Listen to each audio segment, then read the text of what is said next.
PF అనేది ఎంత ముఖ్యమైనదో అందరికీ తెలిసిందే. ప్రతి ఉద్యోగికి పీఎఫ్ అనేది చాలా నిధిలా ఉంటుంది. మూలధనంలాగా చిట్ట చివరిలో బాగా అవసరపడుతుందన్నమాట. అటువంటి పీఎఫ్ గురించి అయితే కేంద్రం కొన్ని మార్పులు తీసుకొచ్చింది. అవి కంపల్సరీ తెలుసుకోవాలి.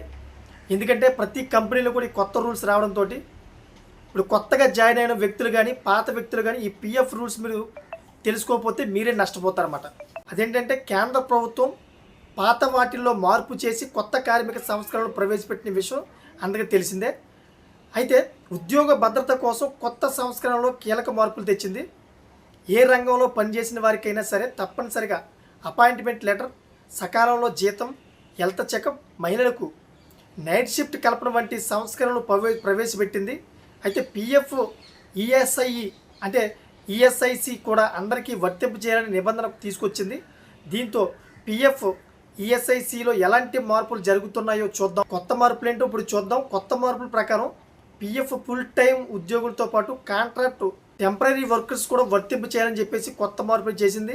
ఇప్పటి వరకు కొన్ని కంపెనీలు పీఎఫ్ సౌకర్యం కల్పించేవి కాదన్నమాట. కానీ ఇప్పుడు మాత్రం కొత్త లేబర్ కోడ్ల ప్రకారం ప్రతి కంపెనీ ఉద్యోగికి పీఎఫ్ సౌకర్యం కల్పించాల్సిన అవసరం ఉంది.